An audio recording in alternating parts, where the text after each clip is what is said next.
Queridos amigos, amigas que tenemos hoy activa a través de Radio Pichincha Multimedia es la siguiente. ¿Está de acuerdo con que la Fiscalía archive el caso en el que se involucraba con un presunto peculado al expresidente Guillermo Lasso? ¿Sí o no? Bueno, ahí está también. Denos su opinión, querido amigo, amiga, que hoy nos está escuchando. Y bueno, este miércoles 23 de abril, la comunidad del sector El Tránsito en Chillogallo podrá acceder a una jornada de salud integral gracias a la Feria Pichincha Salud, que ofrecerá servicios gratuitos ya desde este momento, 9 de la mañana. La ciudadanía podrá recibir atención médica en distintas áreas, entre ellas medicina general, salud sexual y reproductiva, optometría, odontología, pruebas VIH y COVID-19. El punto de encuentro será en la intersección de Julio Jara y Avenida El Tránsito. Esta iniciativa busca acercar los servicios de salud a las comunidades y garantizar el derecho al bienestar a todos, todas, todas. Así es que no falta, querido amigo, amiga, ya sabe, ahí están los datos para ustedes. Bueno, estamos de regreso, vamos a conversar ahora mismo con Daniela Moreno Ray y Pedro Soler, son parte del equipo organizador de la Asamblea del Suelo 2 Tinku Ucupacha, un encuentro de arte, ciencia y economía rurales que se realizará en la comunidad indígena La Chimba en Cayambe, un evento que reúne artistas, científicos, comunidades y organizaciones para reflexionar desde el Ucupacha, el mundo interior de la tierra, sobre la urgencia de cuidar el suelo como base de la vida. 3 días de actividades abiertas, rituales, diálogos y celebración en honor a los saberes rurales y la regeneración del territorio. Daniela, Pedro, muchísimas gracias, bienvenidas también pues por estar hoy aquí. Quisiera saber cómo nace esta idea de reunir tantos saberes en torno al suelo y qué significa para ustedes este Tinku Ucupacha. Voy a empezar con Daniela, bienvenida, muchas gracias. La pregunta está planteada, ¿cómo nació esta idea de organizar esta segunda Asamblea del Suelo y pues también los aprendizajes que tienen de la primera edición? Bienvenida. Hola, con todas, con todos y con todes. Estamos muy felices de estar en Warmi. Somos fans de Warmi y de Radio Pichincha, así que estamos muy contentos de estar en este espacio. La Asamblea del Suelo, a mí me gustaría que Pedro explique un poco más sobre el suelo, porque lo tiene una manera muy bella de contar, y yo voy a contar cómo es que se juntan distintas fuerzas para levantar esta asamblea. Entonces, este es un proyecto que surge desde la comunidad de La Chimba, que está en Olmedo, en Cayambe. Yo soy parte de la Divina Papaya, que es una bioempresa social sembrada, operada y dirigida por mujeres también en Cayambe. Qué chévere. Y también soy parte de la finca Upayacu, que se está planteando muy seriamente el levantar la transición regenerativa en el territorio, y está Soil Assembly, que es una red internacional enfocada al suelo desde el arte, ¿no? El arte, las pedagogías, y poco a poco se han ido sumando a esta minga los Guardianes de las Semillas, del Colectivo Agroecológico, la Prefectura de Pichincha, fundaciones como Pachamama, Real, Condesan, bueno, muchas que están trabajando desde distintos espacios en la regeneración, la conservación y generar economías basadas en la naturaleza, ¿no? Cómo pensamos dentro de los límites planetarios y cómo generamos belleza, ¿no? Porque cuando hay territorios que están regenerados, que están llenos de vida, eso es bienestar para nosotros.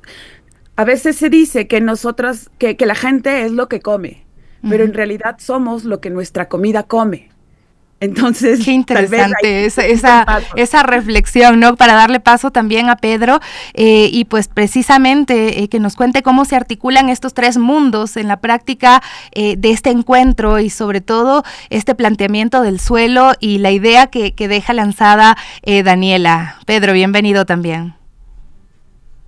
Yupaychani, manajeta kankichi karipunche tu kunawan, nyukaka Pedro Shutimi Kapani. Muchísimas gracias por recibirnos aquí. Es un gran placer.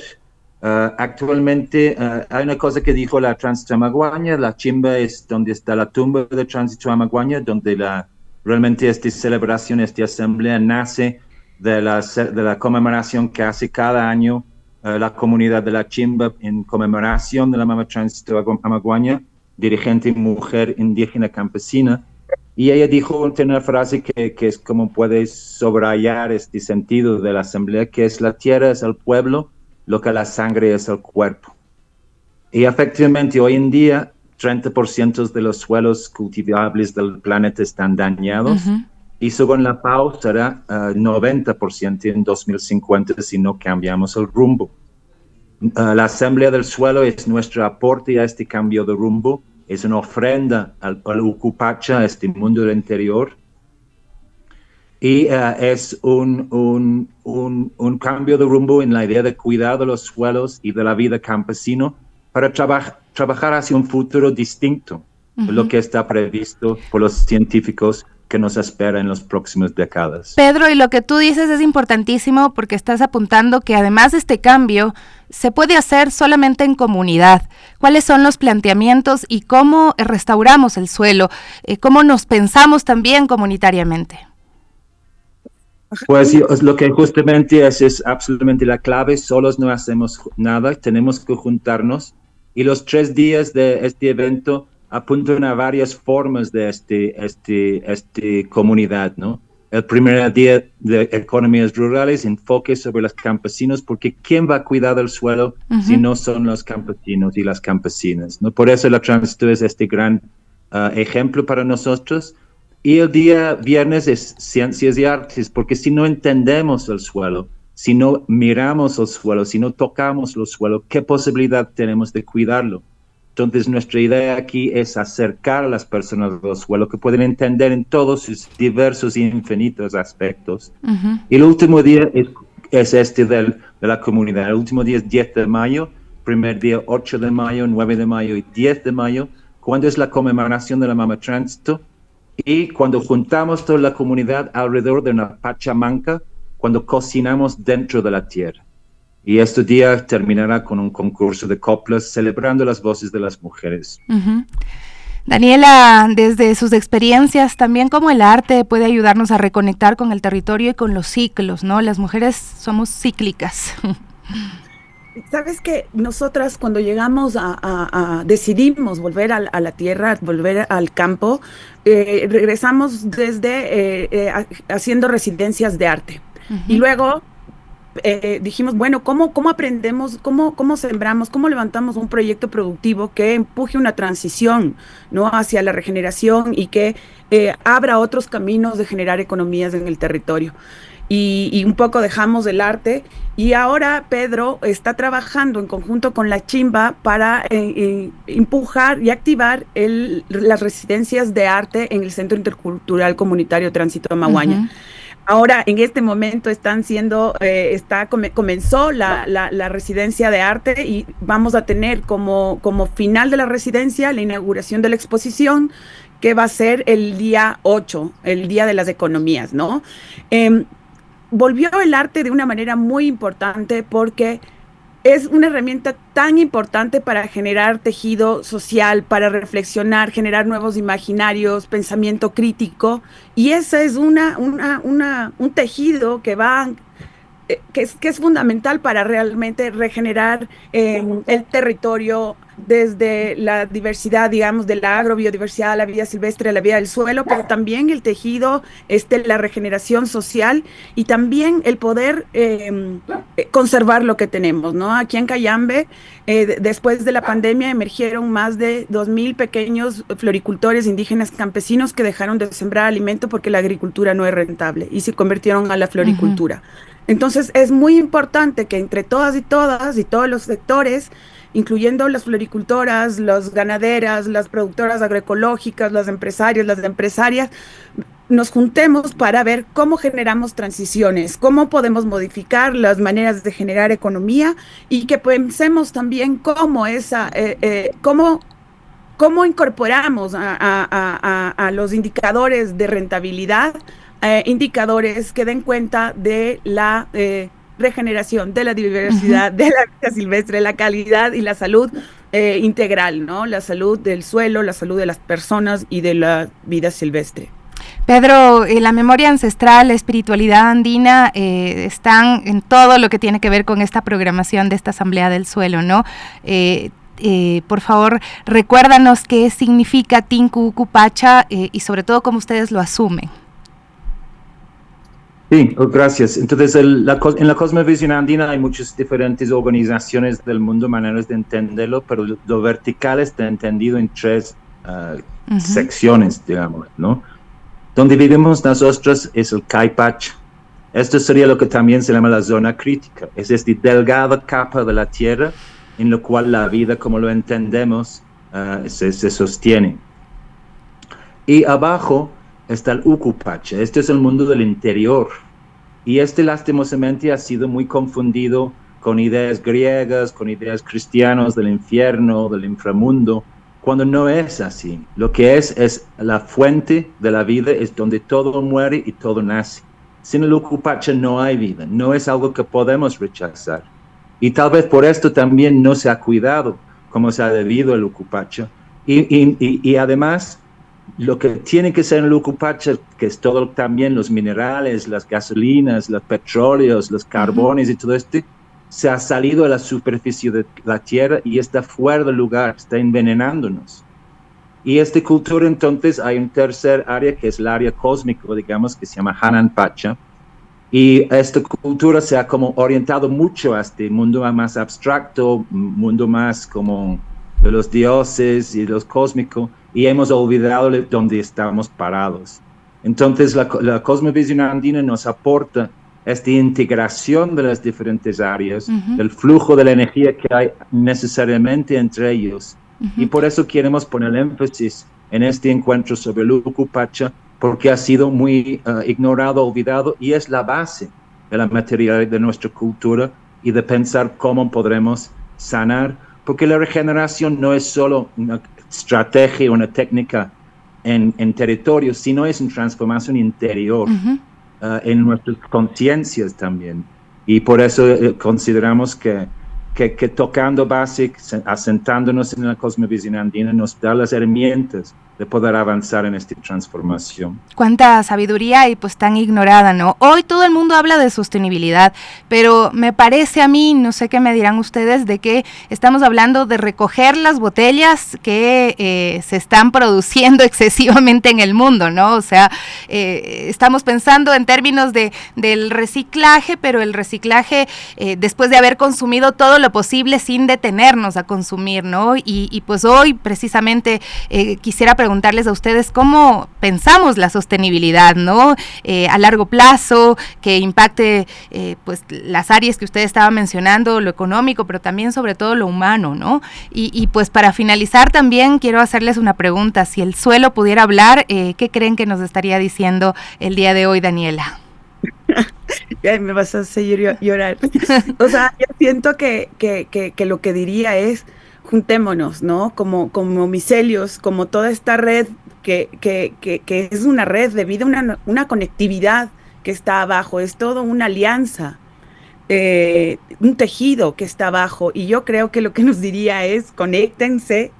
Y yo creo que ese es mucho el sentido de la Asamblea del Suelo, ¿no? El conectar, el compartir, aprender de las experiencias que van a venir compañeras y compañeros a exponer, a levantar preguntas de cómo nos juntamos, cómo regeneramos. Y claro, es ir más profundo, ¿no?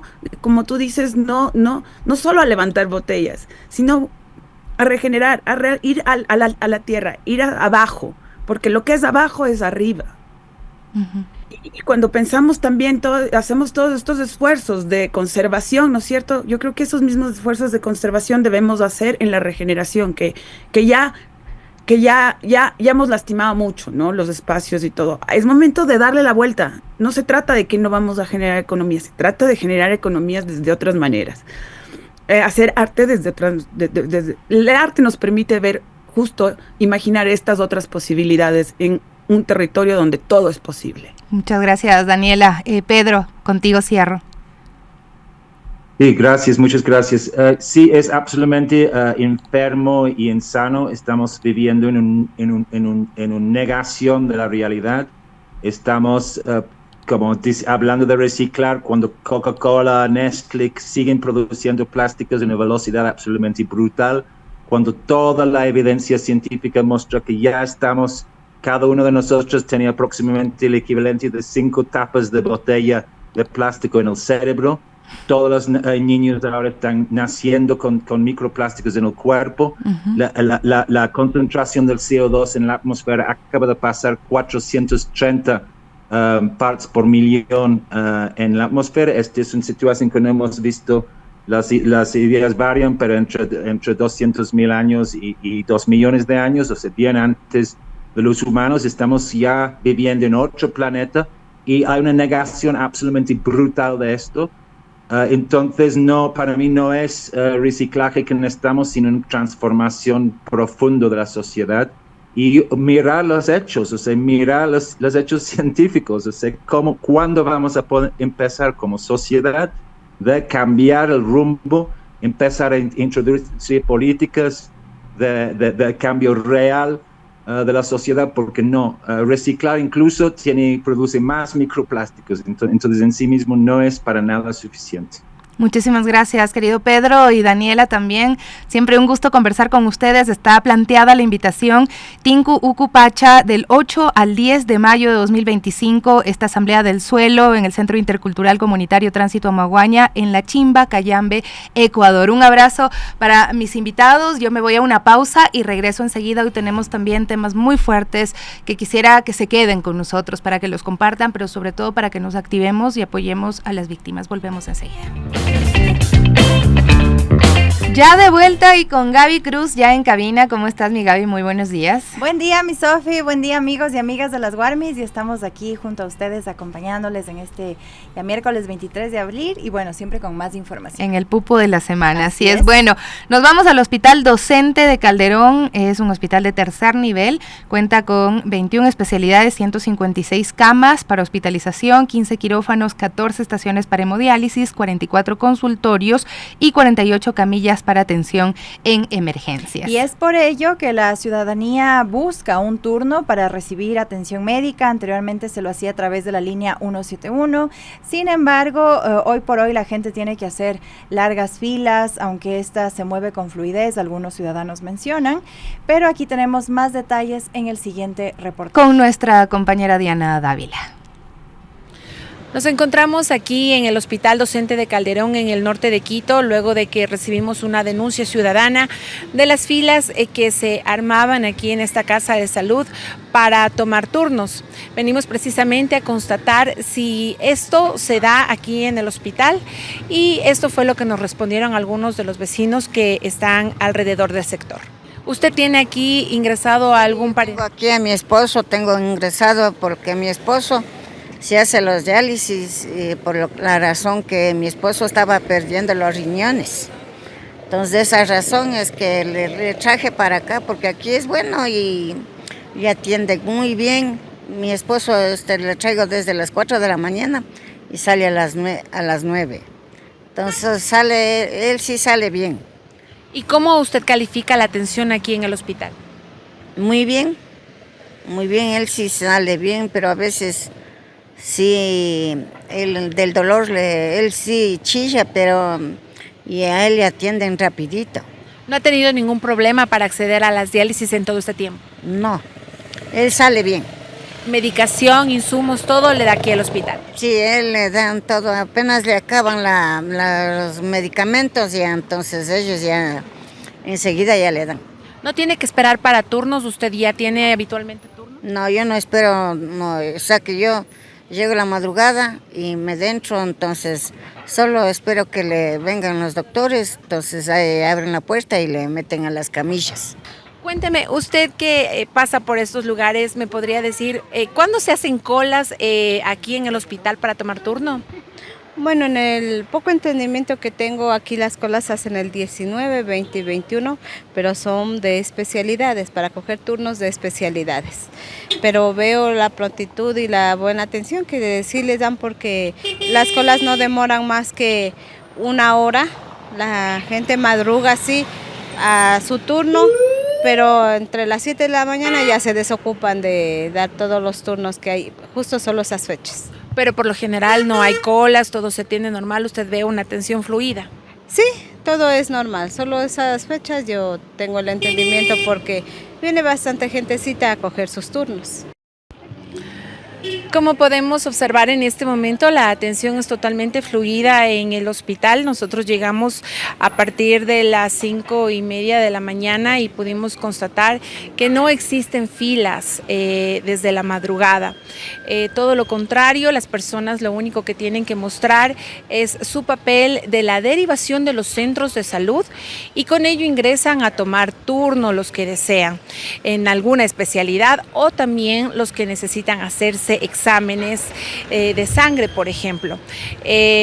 También nos comentaron que no ha habido ningún problema en el resto de días en cuanto a la atención, sino más bien que ha sido totalmente fluida y lo que podemos ver en este momento es precisamente eso. A estas horas ya no hay colas, no hay ninguna fila en el hospital y pues lo que nos comentaban anteriormente es que la fila que se dio el día de ayer y por lo cual estamos aquí en el Hospital Docente de Calderón es que se da únicamente para las personas que necesitan especialidades y porque se abre 3 días al mes. Entonces esto es lo que genera las colas por lo general en esta casa de salud, pero posteriormente esto se atiende con fluidez y las personas pueden salir ya con su turno y luego volver al hospital ya para ser atendidos. Es lo que les podemos informar desde el lugar, compañeras. Seguimos con ustedes en estudios.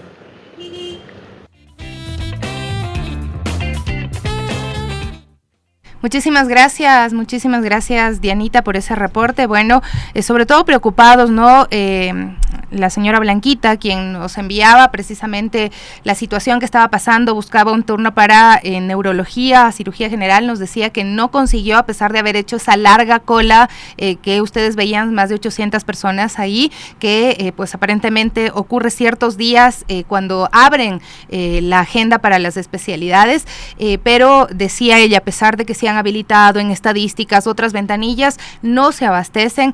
Tienen que encontrar otro mecanismo, no pueden hacerle pasar a la gente pues estas largas filas y debe haber otro mecanismo mucho más moderno para agendar las citas de las personas que requieren las especialidades. De hecho existían estos mecanismos, ahí estaba la línea 171, también el agendamiento de citas médicas por el sitio web, pero lamentablemente esto ya no es suficiente, pese a que las personas, los ciudadanos lo hacen a través de estos medios, acuden a los centros de salud, en este caso del IES, y pues igual tienen que hacer largas filas para recibir atención Así médica. Es, este hospital es del Ministerio de Salud Pública, pero lo mismo pasa con el IES, ¿no? Donde veíamos también en el Hospital Carlos Andrade Marín los gritos de la ciudadanía cuando van las autoridades de, hey, por favor, necesitamos medicinas, necesitamos que los turnos se agilicen, que funcione el sistema.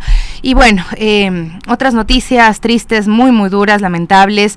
Esta mañana nos hemos enterado, Odalis Zambrano Lucas, de 18 años, fue víctima colateral de una balacera cometida en el Plan Habitacional Socio Vivienda 1 en el sector noroeste de Guayaquil, constantemente intervenido por la presencia de bandas criminales también, ¿no? La mañana del lunes 21 de abril, sicarios llegaron a un taller de motocicletas y buscaron matar a 2 adolescentes que estaban junto al local y uno de ellos trató de huir y tomó a la chica que salía de su casa para ir a su trabajo y la usó como escudo humano. 6 disparos de los criminales, ambos pues fallecieron. Los vecinos y familiares trataron de socorrerla, pero los intentos fueron en vano. Cuando llegó la policía, los agentes encontraron restos de balas 9 milímetros e implementaron un operativo para tratar de ubicar a los responsables. ¿Cuáles son los testimonios? Yo escuché los tiros, pero nunca me imaginé que mi sobrina iba a estar ahí. Me vinieron a avisar que la habían matado, comentó muy triste su tía. Y también, pues, lastimosamente, el sitio queda muy marcado, ¿no? Los habitantes de la zona piden más presencia policial. La policía se mantiene en la búsqueda de los sicarios que asesinaron a Odalis y al joven que la usó como escudo humano durante el ataque. Gaby, de verdad que estos hechos pues generan muchísima conmoción, causan mucho dolor y debemos estar pues siempre en esa exigencia de que se revise la seguridad, pero de forma integral en nuestro país. Es lamentable lo que continuamos viendo. Esta es noticia de todos los días más muertes, más sicariatos, más robos, más secuestros, y siempre estamos cuestionando a las autoridades porque son ellos quienes tienen que responder por la seguridad de todos nosotros. Así es, y pues vamos ahora a Cayambe, le damos seguimiento también a este tema. Una nueva decisión judicial marca nuevamente este caso conocido como la manada de Cayambe, que involucra la presunta violación grupal de 2 adolescentes por parte de 5 hombres, 4 de ellos docentes de una institución educativa.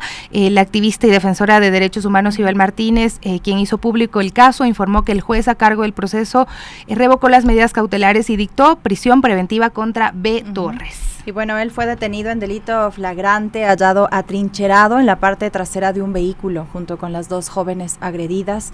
Sin embargo, la prisión preventiva no se dictó por el delito de violación, sino por incumplimiento de las medidas sustitutivas impuestas previamente. Y bueno, estas decisiones judiciales han sido fuertemente cuestionadas.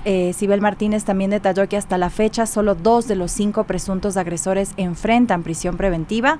El segundo es la persona que habría facilitado su domicilio para cometer el delito y fue vinculado tardíamente en este proceso penal. Mientras tanto, los otros implicados, docentes, fueron beneficiados con medidas sustitutivas a la prisión preventiva, a pesar de que, según Martínez, también fueron aprehendidos en delito flagrante. Estas decisiones han generado una fuerte indignación en redes sociales y entre organizaciones de derechos humanos que cuestionan la falta de contundencia judicial frente a casos de violencia sexual, especialmente cuando involucran a figuras de autoridad como docentes en este caso. Así es, y bueno, ante esta gravedad de este caso, la aparente falta de acción firme por parte del sistema de justicia, este jueves 24 de abril han convocado a un tuitazo nacional para visibilizar este caso, exigir justicia. Esto será a las 20 horas del jueves 24 de abril y con el hashtag La Manada de Cayambe. Así es, la activista Sibel Martínez hizo un llamado a alzar la voz colectivamente. Alzamos la voz en redes sociales frente a la brutal violencia sexual sufrida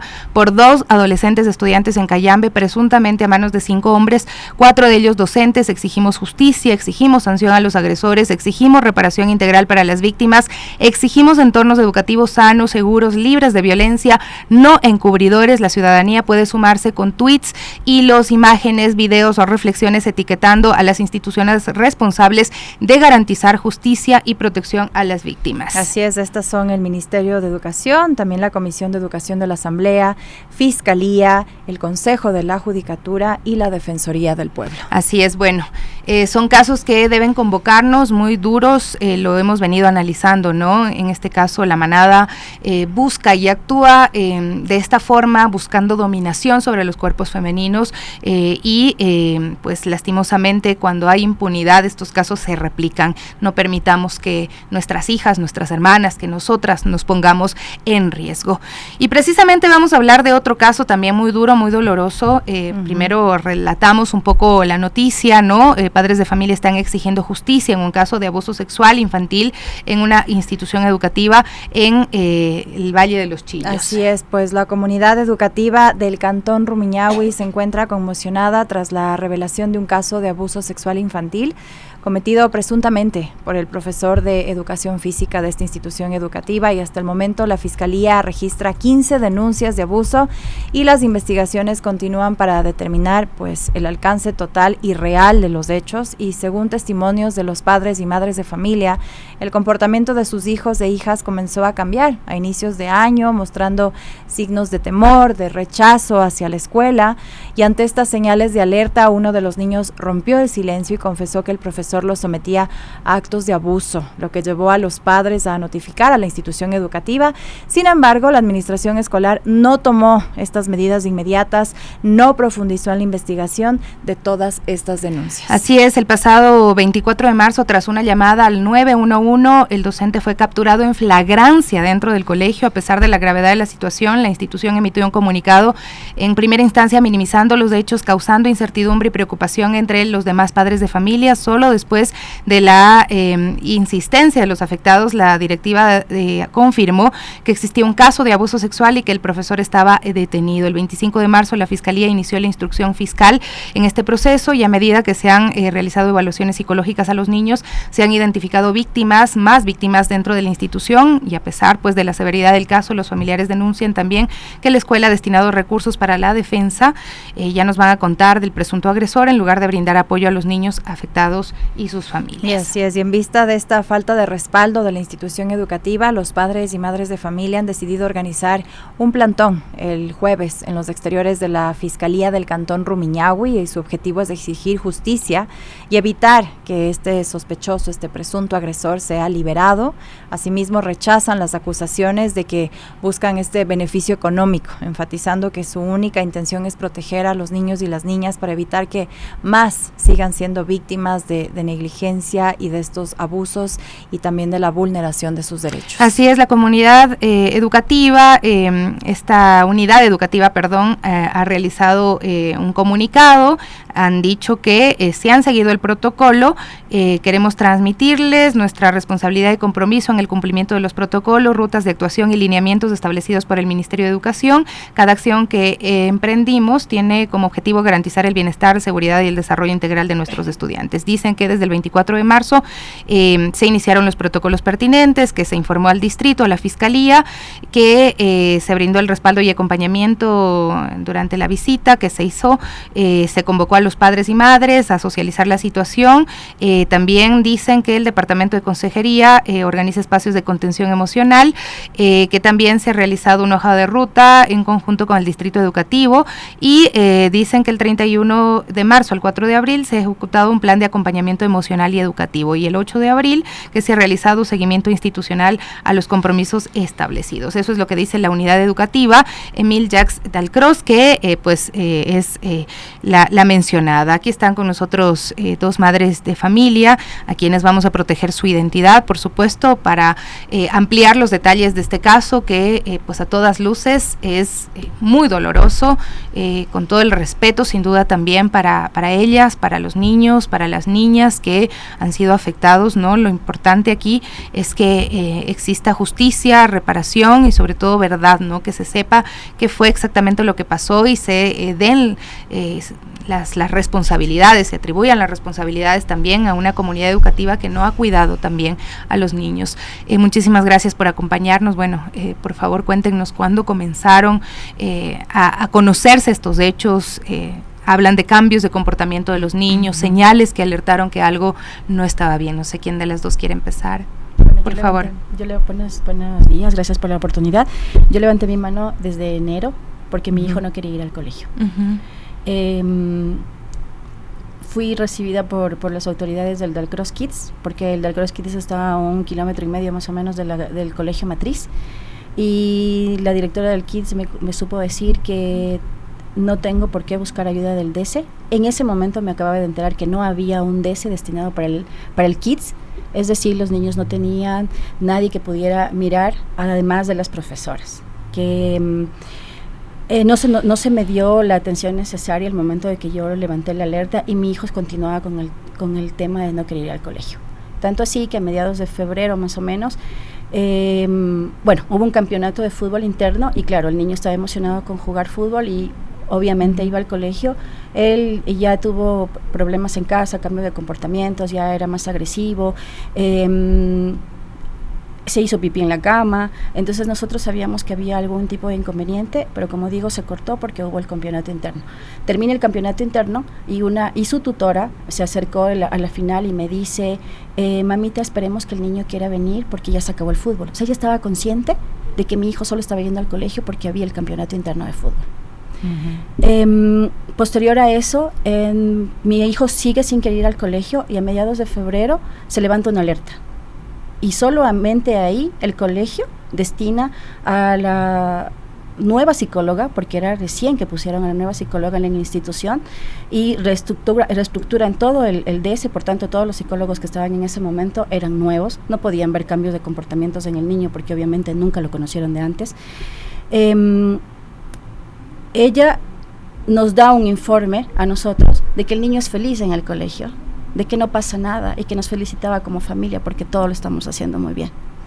Posterior a esto, yo le voy a dejar a mi hijo al colegio 2 semanas porque mi esposo es el que lo hacía, pero voy y me doy cuenta que no solamente mi hijo lloraba en la puerta del colegio, sino eran varios niños de las diferentes preparatorias que lloraban en el colegio para no poder entrar. Entonces, claro, algo sucedía.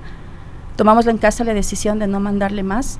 Él iba solamente los días que quería y los que quería no iba, porque nosotros encontrábamos que por algo él estaba llorando y no quería ir al colegio. Fueron muchos días que no asistieron, levantan la alarma, como les comento, nos dan ese informe, y claro, mi hijo me confiesa a mí que hay un compañero que le está tocando sus partes íntimas en la clase de lengua, ¿ya? O sea, y yo le comento y le digo, y él en un llanto desgarrador, no es que fue nomás que te comenta así, un llanto desgarrador. Hijo, ¿avisaste a alguien? Sí, a la profesora de lengua. ¿Cuántas veces? 5, mamá. ¿Y qué te dijo?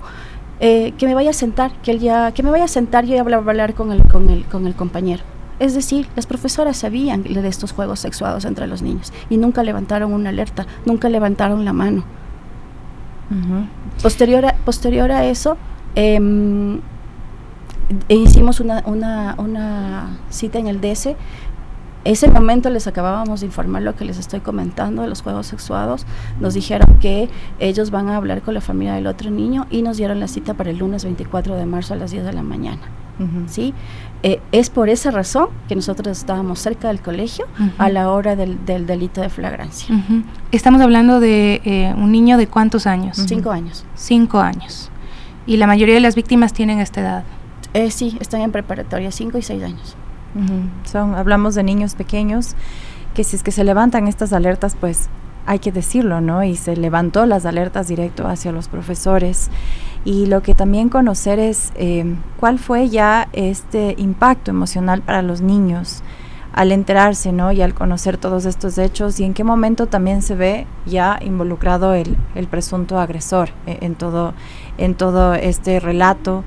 Y también cómo reaccionó la comunidad educativa al conocerse de este presunto agresor. Bueno, muchísimas gracias primero por la apertura. También cabe recalcar un poquito que los niños afectados no son solamente los niños de preparatoria.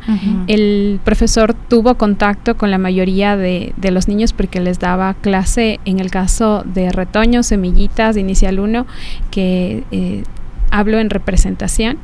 Les daba la clase de neuromotores, prácticamente la clase de educación física. Entonces, esto viene suscitando a ojos y vista de todas las docentes. Es importante mencionar que no son espacios aislados dentro de la institución educativa. Inclusive las aulas tienen unos ventanales gigantescos. Como estos, más o menos. Y prácticamente el profesor agredía a los niños a vista de todo el mundo. Entonces, en el caso nuestro, igual nuestro hijo, cuando nos contó la situación, él dio alerta también a su profesora. Estamos hablando de niños entre 2 y 4 años también, y se han visto comportamientos inclusive en los niños más pequeñitos de estos juegos sexuados con sus juguetes. Entonces, se ha tratado de minimizar todos estos hechos porque de pronto la comunidad educativa como tal, hablemos de padres de familia, inclusive y las autoridades, no nos han brindado el acompañamiento necesario para identificar todos estos casos. Entonces, a raíz de todo esto, como padres de familia, hemos decidido ya retirar a los niños hace algunos días atrás, porque no hay la garantía de seguridad que los niños necesitan.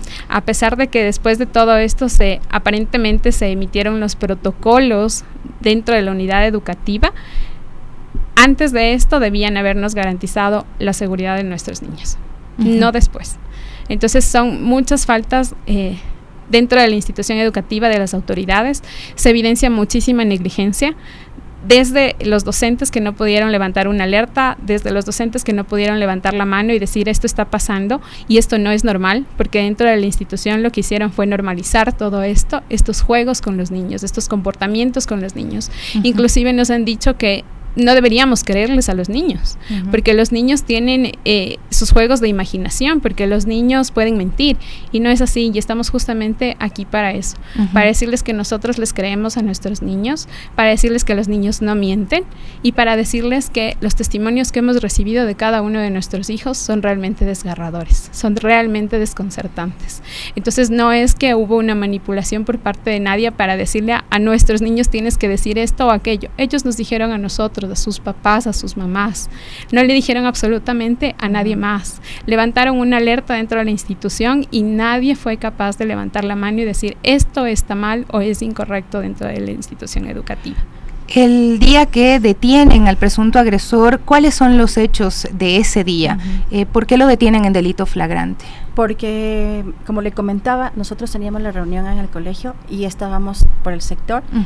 Una mamita del pequeñito que habló, ella le fue a retirar para una cita médica al niño. Y él estaba después de la clase de educación física, en la clase de educación física, porque ellos tenían en la tercera hora a las 9:15 la clase de educación física. Ella retira al niño y el niño le dice igual, llorando, ¿qué te pasa? El profesor Steven me tocó mis partes íntimas. ¿Cómo? Y él indica, ¿no? Con sus manitos cómo le tocó y obviamente en llanto. Inmediatamente ella nos llama a decir, no, porque el niño le dice que también le tocó a mi hijo y a otro pequeño, que son los 3 niños de flagrancia. Entonces la mamá lo primero que hace es llamarnos a decirnos, mira, esto está diciendo mi hijo, porque como dice aquí la otra mamita, los niños no mienten. Y como estábamos cerca del sector, nosotros también acudimos al colegio y pudimos sacar a nuestro hijo y preguntarle, y él volvió a ratificar, sí, el profesor Steven hoy me tocó. Ya. Confirma los hechos y ahí ustedes llaman al ECU. Y claro, luego llega la otra mamita, como les comento, que también vive cerca del sector.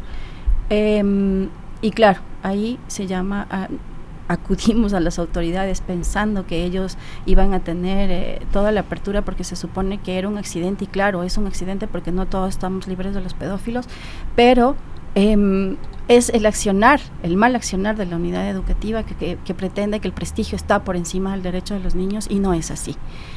Creo que el prestigio se construye por el cariño y el amor que uno hace por los niños, no al contrario.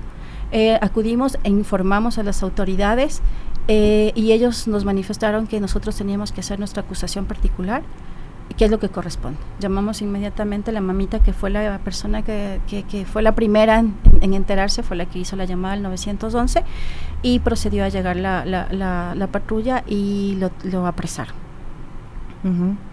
Y bueno, como ustedes mencionan, no, realmente esto no es accidental, esto es una vulneración de derechos atroz, que hay que hablarla, y ustedes lo han hecho, son la voz de sus hijos y de sus hijas, y nos han mencionado que bueno, existen estas medidas cautelares para este presunto agresor, pero se va a solicitar la revisión de estas medidas,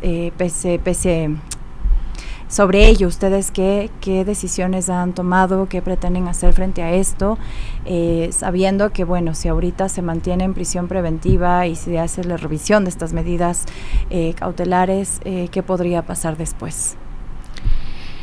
Lo que realmente estamos también en este momento es que con la revisión de estas medidas cautelares, y vale aclarar que la institución educativa también ha facilitado cierta documentación, ciertos testimonios prácticamente a favor del acusado, y lo que nosotros tenemos es que el día jueves, que es la audiencia prácticamente de la reformulación de cargos, el sujeto salga libre y no pague su pena y no obtengamos justicia por nuestros niños. Entonces, a razón de esto, nosotros como padres de familia nos estamos organizando justamente para el día jueves, y queremos también llegar con esta sensibilización a toda la sociedad, a toda la comunidad, a todo lo que es la ciudad de Quito, y si hay más ciudades que pueden unirse y pueden apoyarnos en un plantón afuera de la unidad judicial de Rumiñahui. A las 3 de la tarde estamos convocando al plantón justamente para que se haga justicia y que este presunto abusador no quede en libertad y que no sea un caso más dentro de los que pueden quedar en impunidad. Me llama mucho la atención lo que ustedes dicen de cómo ha reaccionado la comunidad educativa ante la captura del profesor en flagrancia y las medidas que se han tomado desde entonces. Ustedes dicen que no hay empatía de todos los padres, incluso además de los docentes, de las personas que tienen la responsabilidad directa de actuar.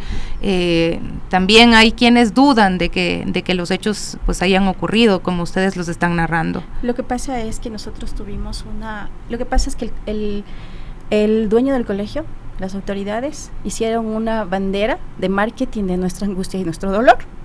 Porque ellos pidieron una reunión con nosotros el día miércoles, si no me equivoco, 26 de marzo, el día jueves 27 de marzo nos pidieron una reunión con todos los papás de los niños afectados, que estábamos, porque obviamente la preparatoria de mi hijo es el más afectado, entonces obviamente hay más niños y luego se fueron sumando el resto de niños, como hay una pequeña de 2 años, hay un pequeño de 3 años, hay una niña de 7 años que ya es de segundo de básica, es decir, que ya también está en el colegio matriz. Las denuncias de estas ya están presentadas, no son presuntas, no son inventadas, son denuncias presentadas en la fiscalía, por eso son más de 15 niños. En una sola denuncia están 6 niños, ¿ya? Nosotros llegamos allá, no nos atendieron, a través de nuestros compañeros, papás, pudieron hacer el acercamiento con el director distrital en ese momento y fue él quien nos atendió. En ningún momento apareció el director dueño del colegio, como él había planificado la reunión, y nos tuvieron 1 hora y media afuera parados con las puertas cerradas del colegio y ni siquiera tuvieron un poco de humanidad con nosotros. Al día siguiente quedamos en que vamos a volver a reunirnos, nos atendió tanto el director distrital como él, que ya dio la cara, y claro, o sea, nos socializaron un protocolo, que es lo que ustedes leyeron en el documento. En ningún momento trabajaron con nosotros los padres afectados. No sabemos con qué padres trabajó, pero con nosotros no. ¿Por qué era importante trabajar con nosotros? Porque nosotros sabemos los detalles de los juegos sexuados, de los bailes prohibidos, de qué forma abusaron de nuestros hijos. Entonces suponemos nosotros que los protocolos lo tendrían que hacer con nosotros, para que al reintegrarse ellos al día a clases, sepan cómo cuidar, los cuales son los tratamientos emocionales, los cuidados emocionales que había que darles a los niños para que puedan volver al colegio, pero no lo hicieron. Simple y llanamente nos socializaron un protocolo, ya que supuestamente, como dice el comunicado, trabajaron con los padres, pero con estos padres de los niños vulnerados no trabajaron. Y en ese momento ellos hicieron un marketing, una campaña de marketing con nuestra angustia, nuestro dolor, porque claro, quedamos en pocos compromisos para que nuestros niños regresaran al colegio. El día lunes ellos regresan, ¿cierto? El día martes ya vemos la primera negligencia, porque el día martes 1 de abril ya empezó, como es un delito flagrante, todo es rápido, porque son solo 30 días que tenemos para evacuar todas las pruebas y las diligencias que Fiscalía nos vaya pidiendo. El día martes 1 de abril ya se señaló diligencia para poder realizar el lugar de los hechos, y nosotros les pedimos, tanto al DC distrital como al colegio, que los niños no estuvieran en el plantel, en el Dark Cross Kids, para que ellos no vuelvan a ser revictimizados, que es lo que nosotros intentamos, que nuestros niños se sanen emocionalmente. Y resulta que mandan un comunicado pidiendo cosas para un picnic, porque van a salir a la matriz, para que los niños no sientan esto, y no lo hicieron. El abogado, que también es estuvieron ahí los niños durante los niños ahí durante la diligencia. Entonces no hubo un cuidado para los niños, y eso estamos hablando del segundo día de la semana más segura del Dalcross, porque así era el eslogan, ¿no? Ustedes han dicho que está la denuncia particular contra este presunto agresor. ¿Qué pasa con la responsabilidad legal que podría tener la institución en este caso? Bueno, ¿van a activar algún proceso en contra de la institución? O sea, sé que Fiscalía es la única que tiene la autoridad de vincular al colegio como parte o responsable por las negligencias. Ahora, bien cierto, está caminando el tema judicial, pero también está caminando el tema administrativo en el Ministerio de Educación. Ya nosotros, al ver todo este tipo de negligencias en la institución, porque nosotros el día que decidimos sacar a los niños ni siquiera fue por esto, sino por el día jueves, que nosotros lo único que pedimos nosotros al colegio es que se desvinculara a la asistente, a la cotutora de los niños, de nuestros niños por negligencia, por dejarles solo con el profesor, por no cumplir con su responsabilidad. Y nos enteramos el día jueves que la profesora seguía ahí. Ya no era tutora de nuestros niños, ya no era cotutora, era cotutora de los niños más pequeños.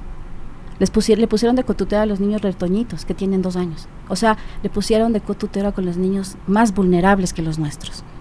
¿Sí? O sea, cero empatía, cero humanidad con los niños, cero cuidado. Ese día decidimos sacar a los niños del colegio. Porque si en esa semana, que era el eslogan de la semana más segura del Dalcross, no pudieron cuidar a nuestros niños y dejaron que esta señora se acercara nuevamente a nuestros niños y les dijera, no pueden decir lo que pasó aquí, es revictimizarles nuevamente. Entonces no podemos tenerles en un lugar así. Por las faltas de garantías y porque encontramos que no es un lugar seguro, sacamos a nuestros niños del Dalcross. Nosotros hicimos las denuncias de negligencia 15 días después del hecho. ¿Por qué? Porque nosotros estábamos dolidos, con tristeza y angustia. No era, jamás ha sido nuestra intención dañar ni desprestigiar a nadie. Ellos se desprestigiaron solos, no nosotros.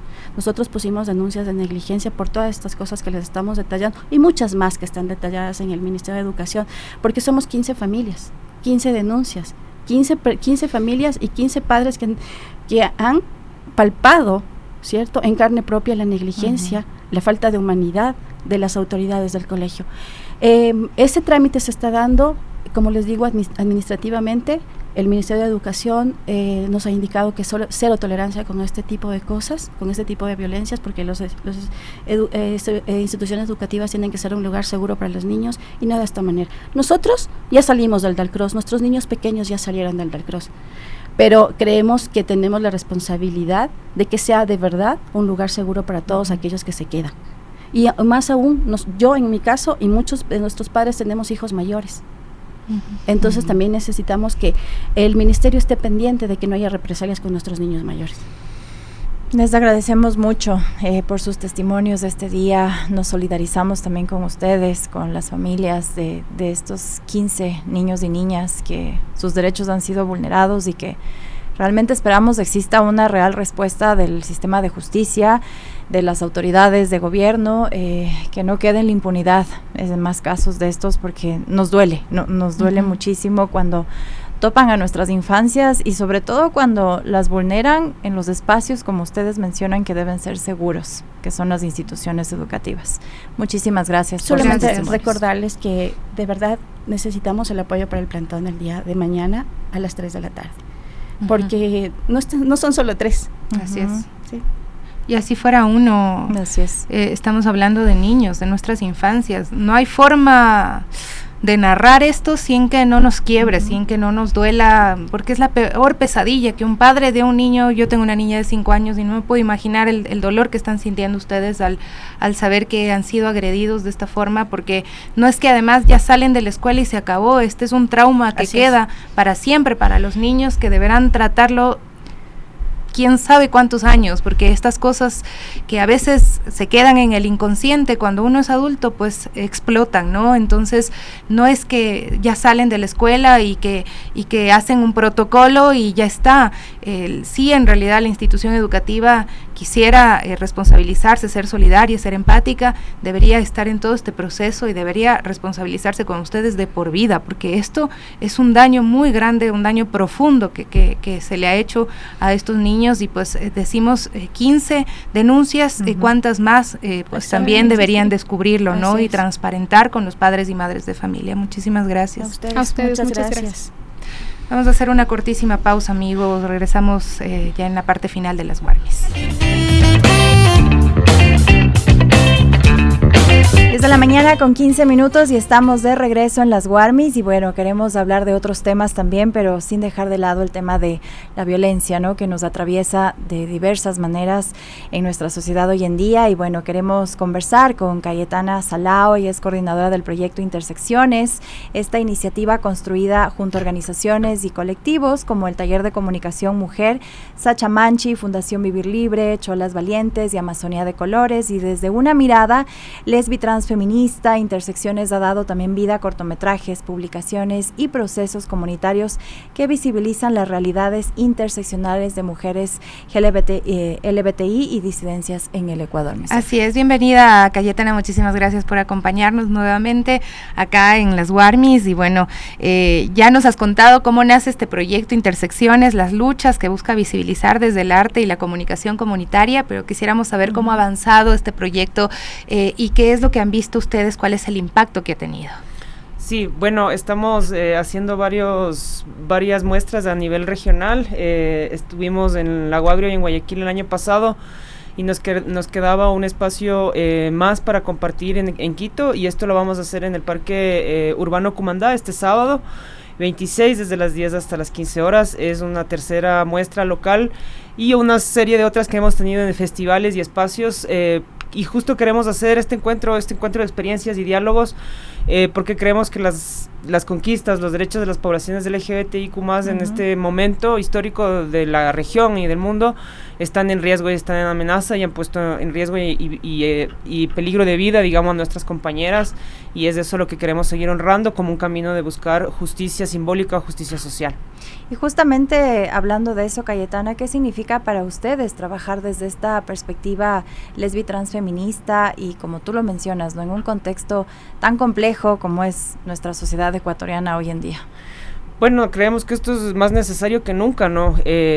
Digamos que el Ecuador tiene una constitución que se ha caracterizado por hitos de igualdad que quizás no existen en otros países de la región, y en eso la avanzada del Ecuador tiene que ser protegida, pese a que la realidad de la igualdad no es material para todas las personas. Sí es importante que eso se siga sosteniendo como posibilidad de horizonte legal en donde nos afinquemos, porque las vulneraciones que estamos viviendo son muy fuertes.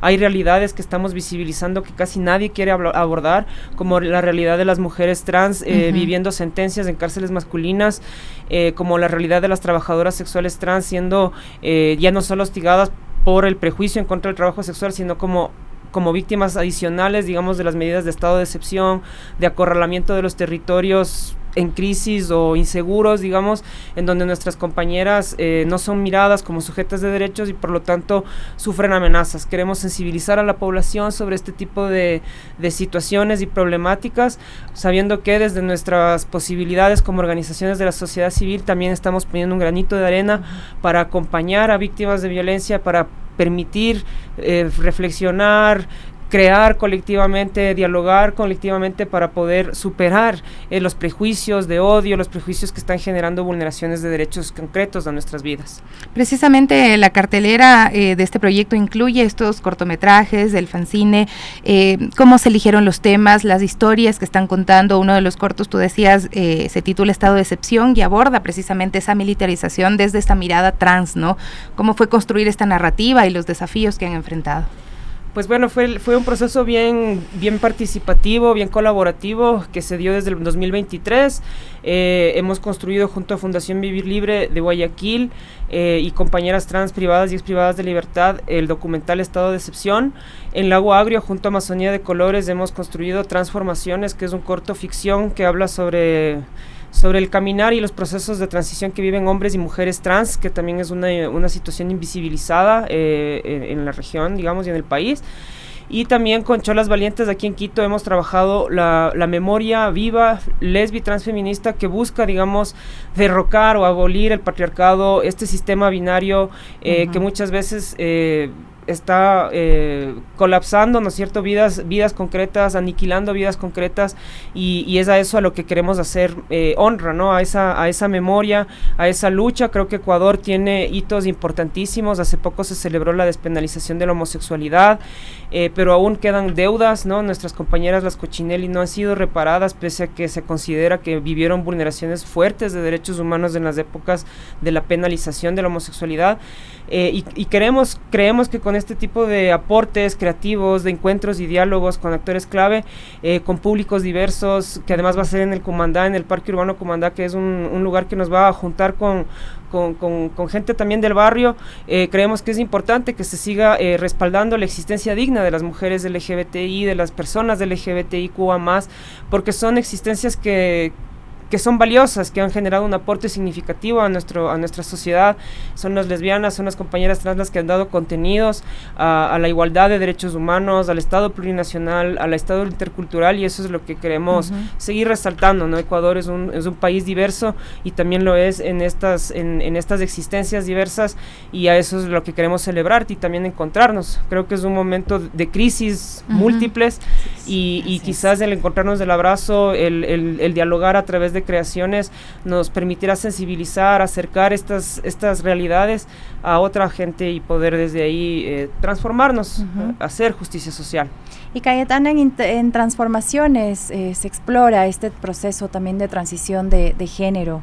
¿Qué aportes trae este corte a la comprensión colectiva sobre la identidad trans en nuestro país, y también de qué manera el arte y este cine comunitario han logrado fortalecer el tejido social, aportar también la lucha de estas violencias que tú mencionas? Sí, pues bueno, Transformaciones se está volviendo un corto ficción un hito importante para la zona de la frontera norte amazónica de las compañeras trans, porque justamente primero fue la narración, la vivencia, experiencia de un compañero trans y de una compañera trans que nos cuentan cómo fue su proceso de transición, y eso se ficciona de manera muy linda en el rodaje que hicimos de ella, en un corto de 20 minutos, pero sobre todo porque en ese corto sale Luciana Bonilla, que en ese momento todavía estaba viva y acompañándonos en el proceso. Sufrió un asesinato brutal en la ciudad del Coca, y esperamos que de alguna manera estas sean formas de honrar su vida, de honrar el camino de las compañeras trans trabajadoras sexuales que de alguna manera luchan, buscan darse dignidad a través de la autonomía y el trabajo en zonas tan difíciles como la Amazonía, de condiciones cruzadas como con la migración, con la exclusión de ese tipo de discriminaciones. Entonces también Transformaciones es un corto que busca honrar la vida de Luciana y proteger la vida de compañeras trabajadoras sexuales trans. ¿Pasó algo con el caso de Luciana? ¿Se pudo detener a los responsables? Porque también la impunidad sigue promoviendo que ocurran más hechos de este tipo. Sí, lamentablemente, digamos, no está todavía en una etapa en donde yo pueda difundir cierta información, pero sí es importante decir que estamos luchando porque este sea considerado el primer transfeminicidio en el Ecuador. A eso es a lo que estamos buscando trascender. Apoyamos totalmente el litigio que está haciendo Amazonía de Colores, la colectiva ya en Lago Agrio, y que está abarcando, digamos, ya un poco la zona fronteriza, ¿no? Entonces, a Luciana la asesinaron en la ciudad del Coca. Como era colombiana, se la llevaron a sus familiares a ser enterrada en su tierra, pero la lucha aquí ha sido porque sea reconocida como una mujer trans, que en su velación, en la situación funeraria, pueda también ser reconocida su identidad, cosa que a veces tiene que entrar a veces en disputa con la familia. Claro, es algo dolorosísimo, ¿no? Se ha visto en el caso de Sara Miraley en Colombia, por ejemplo, ¿no? Que a pesar de la brutalidad del caso, el momento que llegan las condolencias de la localidad donde ella vivía, le ponen su nombre masculino, ¿no? Claro. Ignorando toda la lucha y todo el acompañamiento que ella sí tuvo de parte de su familia, ¿no? Entonces es una historia de resistencia, de resignificación también del silencio, la marginación, la violencia sistemática a través de la creación colectiva y del arte. Cayetana, nada más para finalizar, decirle a la gente qué lugar ocupa la memoria en todas estas luchas y esta construcción que ustedes están haciendo también a través del arte del cine. Pues creemos que la memoria ocupa un lugar importante. Justamente ahora estamos viviendo discursos, narrativas, una arremetida de discursos y narrativas de antiderechos, y por eso es importante recordar la lucha transfeminista de nuestro país, de nuestro continente, como una lucha que busca la dignidad en la diversidad, y eso creo que es una necesidad de dialogarla, de reflexionarla, de abrazarla en estos momentos de crisis múltiple. Así que hacemos una cordial invitación este sábado 26 de abril, desde las 10 de la mañana vamos a estar en el Parque Urbano Cumandá, en la sala de cine del Parque Urbano Cumandá, acompañando a las compañeras, a quienes estuvimos protagonizando estos procesos creativos, pero también con gente que la queremos abrazar y encontrar en estos tiempos tan duros, ¿no? Darnos ese abrazo. Así es. Bueno, muchísimas gracias, Cayetana Salao, coordinadora del proyecto Intersecciones. Ya saben, este día sábado en el Parque de Cumandá. y bueno, acompañar también a ustedes en la búsqueda, ¿no?, de este mundo libre de violencia, ¿no?, para todos, todas y todes, que realmente es la lucha que nos tiene que atravesar. Así es, que nos mueve muchísimo acá también desde este espacio, desde Les Guarmis. Ya con esto nos despedimos, les abrazamos a ustedes y les invitamos para mañana, 9 en punto, estamos aquí nuevamente desde Radio Pichincha.